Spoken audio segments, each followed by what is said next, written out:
உச்சநீதிமன்றத்துடைய தலைமை நீதிபதியாக இருந்த சஞ்சீவ் கண்ணா அவர்கள் நேற்று ஓய்வு பெற்றதை அடுத்து உச்சநீதிமன்றத்துடைய புதிய தலைமை நீதிபதியாக B.R. கவாய் அவர்கள் இன்னைக்கு பதவியேற்றிருக்கிறாரு. உச்சநீதிமன்றத்துடைய 52வது தலைமை நீதிபதியாக இவர் இன்னைக்கு பதவியேற்றிருக்கிறாரு. மேலும் இன்னைக்கு முழுக்கவே இவரை சார்ந்து பல்வேறு சுவாரஸ்யமான தகவல்கள் வந்த வண்ணம் இருந்துட்டே இருக்குங்க. முதல்ல பாத்தீங்கன்னா பௌத்த பின்னணியை கொண்ட முதல் தலைமை நீதிபதி அப்படிங்கிற பெருமை இவருக்கு சேர்ந்திருக்கு. மேலும் உச்சநீதிமன்றம் ஆரம்பிக்கப்பட்டு இந்த 75 வருஷத்துல பட்டியலினத்தை சேர்ந்த 2வது தலைமை நீதிபதியா இவர் பதவியேற்றிருக்கிறாரு. இதுக்கு முன்னாடி பட்டியலினத்தை சேர்ந்த KG பாலகிருஷ்ணன் அப்படிங்கிற நீதிபதி 2007 முதல் முறையா உச்சநீதிமன்றத்துடைய தலைமை நீதிபதியா பொறுப்பேற்றுக்கிட்டாரு. அவரை தொடர்ந்துதான் இப்போ 2வது முறையா B.R. கவாய் அவர்கள் பொறுப்பேற்றிருக்கிறாரு. மேலும் இவர் பதவி ஏற்கும்போது ஜெய் பீம்னு சொல்லி பதவியேற்றிருக்கிறாரு. மேலும் இவருக்கு வாழ்த்து தெரிவிச்ச வழக்கறிஞர்கள் கிட்ட ஜெய் பீம் அப்படின்னு சொல்லி தன்னுடைய நன்றிகளையும் தெரிவிச்சிருக்கிறாரு.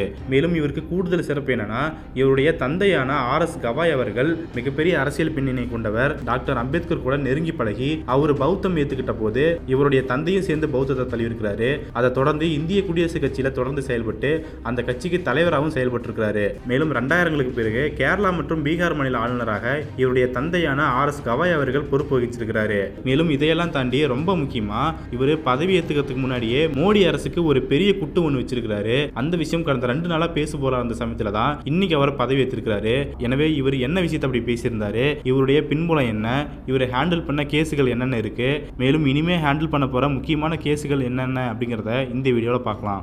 1960 நவம்பர் 24ஆம் தேதி மகாராஷ்டிராவுடைய அமராவதி நகர்ல இவர் பிறந்திருக்கிறாரு. அமராவதி நகர்ல பள்ளி படிப்பை முடிச்ச இவர் சட்டம் படிக்கிறதுக்காக மும்பை போறாரு. அடுத்து சட்டம் படிச்சு முடிச்சு 1985 பார் கவுன்சில்ல உறுப்பினரா சேர்றாரு. அதுக்கடுத்து 1987 வரைக்குமே உயர்நீதிமன்றத்துடைய முன்னாள் நீதிபதி, முன்னாள் அட்வொகேட் ஜெனரல் அப்படின்னு சொல்லி இவங்க எல்லாத்துக்கிலேயே வேலை செஞ்சிருக்காரு. அதுக்கு அடுத்து தான் 1988 மும்பை உயர்நீதிமன்றத்தில் வழக்கறிஞரா இவர் வேலைக்கு சேர்றாரு. அடுத்து 1990 நாக்பூர் நகருக்கு குடிபெயர்றாரு. அங்க செயல்பட்டு வந்த பம்பாய் உயர்நீதிமன்றத்துடைய நாக்பூர் பிரிவுல வழக்கறிஞரா பணிபுரிஞ்சிட்டு இருக்காரு. அதுக்கடுத்து 1992 ஆகஸ்ட்ல இருந்து 1993 ஜூலை வரைக்குமே பம்பாய் உயர்நீதிமன்றத்துடைய நாக்பூர் பெஞ்சில் அரசு உதவி வழக்கறிஞராகவும் அரசு கூடுதல் வழக்கறிஞராகவும் பணி செஞ்சிருக்காரு.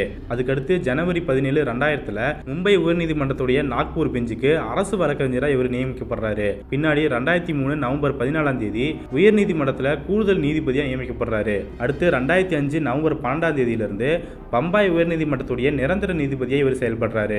எனவே அந்த பீரியட்ல தான் இவர் பல்வேறு முக்கியமான தீர்ப்புகளை வழங்கியதா சொல்றாங்க.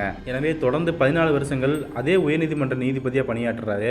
அதுக்கு அடுத்ததான் 2019 மே 24ஆம் தேதி உச்சநீதிமன்ற நீதிபதியா இவர் பதவி உயர்வு பெறாரு. இதை தொடர்ந்து தான் சீனியாரிட்டி அடிப்படையில் இன்னைக்கு 52வது உச்சநீதிமன்ற தலைமை நீதிபதியா பொறுப்பேற்றிருக்கிறாரு. இன்னைக்கு பதவி ஏற்றுக்கிட்ட இவர் தொடர்ந்து 6 மாசம் தலைமை நீதிபதியா செயல்பட்டு 2025 நவம்பர் 23ஆம் தேதி ஓய்வு பெறுவார் அப்படின்னு சொல்லி அறிவிக்கப்பட்டிருக்கு. நேற்று வரைக்கும் உச்சநீதிமன்ற நீதிபதியா செயல்பட்டு வந்த B.R. கவாய் அவர்கள் கடந்த 2 வருஷத்துல பல்வேறு முக்கியமான தீர்ப்புகளை வழங்கியிருக்கிறாருங்க. அதுல முக்கியமானது என்னன்னா, எலக்டோரல் பாண்ட், அதாவது தேர்தல் பத்திரங்கள் மூலமா நன்கொடை வழங்குறத சட்டவிரோதம் அப்படின்னு சொல்லி உச்சநீதிமன்றம் சொல்லிச்சு இல்லையா, அந்த அரசியல் சாசன பிரிவு பெஞ்சில் B.R. கவாய் அவர்களும் நீதிபதியா செயல்பட்டு இருக்கிறாரு. மேலும் ரொம்ப முக்கியமா BJP ஆட்சி நடத்தக்கூடிய மாநிலங்கள்ல மிகப்பெரிய கொடூரமா மாறிட்டு வந்த புல்டோசர் கலாச்சாரத்துக்கு எதிராக இதே B.R. கவாய் அவர்கள் தீர்ப்பளிச்சிருக்கிறாரு. இந்த புல்டோசர் கலாச்சாரம் அப்படிங்கிறது மனிதர்களுடைய அடிப்படை உரிமையே மீறக்கூடியதா இருக்குது அப்படின்னு சொல்லி இந்த புல்டோசர் கலாச்சாரத்துக்கு தடை விதிச்சிருந்தாரு. மேலும் பல்வேறு வழிமுறைகளையும் வகுத்திருந்தாரு. எனவே இந்த தீர்ப்பானது ரொம்ப முக்கியமான தீர்ப்பா பார்க்கப்பட்டுச்சு. அடுத்து SC/ST மக்களுக்கு வழங்கப்படுற உள்ஒதுக்கீடு அப்படிங்கிறது சட்டப்படி செல்லுபடியாக அப்படின்னு சொல்லி அரசியல் சாசன அமர்வு தீர்ப்பளிச்சிருந்தாங்க. அந்த பெஞ்சில் B.R. கவாய் அவர்களும் ஒரு நீதிபதியா செயல்பட்டு இருந்தாரு. அதுக்கடுத்து அமலாக்கத்துறையால் கைது செய்யப்பட்டு நீண்ட நாட்களாக சிறையில் அடைக்கப்பட்ட நியூஸ் கிளிட்ஸுடைய நிறுவனருக்கும் ஆம் ஆத்மி கட்சியுடைய தலைவரான மணிஷ் சிசோடியா அவர்களுக்கும் ஜாமீன் வழங்கி உத்தரவிட்டிருந்தாரு. இது ரொம்ப முக்கியமான நடவடிக்கையா பார்க்கப்பட்டுச்சு. ஏன்னா இந்த சமயத்துல அமலாக்கத்துறையானது பல்வேறு நபர்களை கைது பண்ணி ஜெயிலில் வச்சிருந்தாங்க. அவங்க எல்லாருமே ஜாமீன் அப்ளை செஞ்சிருந்த போதும் உச்சநீதிமன்றம் ஜாமீன் கொடுக்க மறுத்துட்டு இருக்கும்போது B.R. கவாயோட பெஞ்ச் தான் முதல் முறையாக இந்த மாதிரி நபர்களுக்கு ஜாமீன் கொடுத்து தீர்ப்பளிச்சிருந்தாரு. மேலும் இவருடைய தலைமையிலான சிறப்பு அமர்வு 2023 சமூக ஆர்வலரான தீஸ்தா செதல்வாட் அவர்களுக்கு ஜாமீன் வழங்கியிருக்கிறாங்க. எனவே இது மாதிரியான பல்வேறு முக்கியமான தீர்ப்புகளை கொடுத்திருக்கிறாரு. இருந்த போதிலுமே இவர் வழங்கிய சில தீர்ப்புகள் விமர்சனத்துக்கு உள்ளாகி இருக்குது. ஆர்டிகல் 370 மோடி அரசு நீக்கினது செல்லத்தகுந்தது அப்படின்னு சொல்லி தீர்ப்பளிச்சிருந்தாரு. மேலும் SC/ST மக்களுக்கான உள்ஒதுக்கீடு சட்டப்படி செல்லும் அப்படின்னு சொல்லி தீர்ப்பளிச்சிருந்தாங்க இல்லையா, அந்த தீர்ப்புல B.R. கவாய் அவர்கள் என்ன சொல்லியிருந்தாருன்னா, இந்த இடஒதுக்கீட்டிலையுமே கிரீமி லேயர் முறையை அமல்படுத்தணும் அப்படின்னு சொல்லி யோசனை சொல்லியிருந்தாரு. எனவே இந்த கருத்தானது மிகப்பெரிய சர்ச்சையா மாறிச்சு. எனவே தான் நீதிபதியா இருக்கும்போது பல்வேறு வழக்குகளை தீர்ப்பு வழங்கியிருக்கிற B.R. கவாய் அவர்கள் இப்போ உச்சநீதிமன்ற தலைமை நீதியா பதவி ஏற்றுக்கிட்ட பின்னாடி இந்தியாவுடைய முக்கியமான கேஸ்களை ஹேண்டில் பண்ண போறாரு. போறாரு. அதுல குறிப்பிட்டு சொல்லணும்னா வக்பு வாரிய திருத்த சட்டத்துக்கு எதிராக உச்சநீதிமன்றத்தில் பல்வேறு கேசுகள் அடங்கி இருக்கிற சமயத்துல அந்த கேஸை இனிமே இவர் தலைமையிலான அமர்வு தான் விசாரிக்க போகுது. மேலும் இந்த பாஜக ஆட்சியில தர்காக்களுக்கு கீழே கோயில்கள் இருக்குது அப்படின்னு சொல்லி பல்வேறு இடங்களை பிரச்சனை பண்ணிட்டு வராங்க. எனவே இதையெல்லாம் எதிர்த்து தான் 1991 வழிபாட்டு தலங்கள் சிறப்பு ஏற்பாடுகள் சட்டத்தை அமல்படுத்தணும் அப்படின்னு சொல்லி பல்வேறு கேசுகள் போடப்பட்டது. அந்த கேஸும் ரொம்ப முக்கியமா கவனிக்கக்கூடிய கேஸா இருக்குது. எனவே இந்த கேஸுமே இவர் தலைமையிலான அமர்வு தான் விசாரிக்க போகுது. எனவே இந்த 2 கேசுகளையும் இவர் எப்படி ஹேண்டில் பண்ண போறாரு, என்ன மாதிரியான தீர்ப்புகள் வழங்க போறாரு அப்படிங்கறதெல்லாம் மிகப்பெரிய எதிர்பார்ப்பா மாறிட்டு இருக்குது. அதே சமயத்துல இந்த பாஜக ஆட்சியில தலித்துகள் மேலையும் பழங்குடியின மக்கள் மேலையும் தொடர்ந்து தாக்குதல்கள் நடந்துட்டு இருக்க சமயத்துல மணிப்பூர் போன்ற இடங்கள்ல பழங்குடியின மக்கள் பாதிக்கப்பட்டிருக்கிற சமயத்துல இதையெல்லாம் தலைமை நீதிபதியான BR கவாய் அவர்கள் உன்னிப்பா கவனிக்க வேண்டும் அப்படிங்கிறது பல்வேறு நபர்களுடைய கோரிக்கை எழுந்துட்டு வருது. சரி, இப்போ ரொம்ப முக்கியமான கட்டத்துக்கு வருவோம். அதாவது இவர் பதவி ஏற்றுக்கிறதுக்கு முன்னாடி மோடி அரசை தாக்கி பேசியிருந்தாருன்னு சொன்னோம் இல்லையா, அது என்ன விஷயம்னு பார்த்தீங்கன்னா கடந்த சில தினங்களுக்கு முன்னாடி இவர் பத்திரிகையாளர் சந்திப்பு நடத்தியிருக்கிறாரு. செய்தியாளர்கள் பல்வேறு கேள்விகளை கேட்டிருந்தாங்க.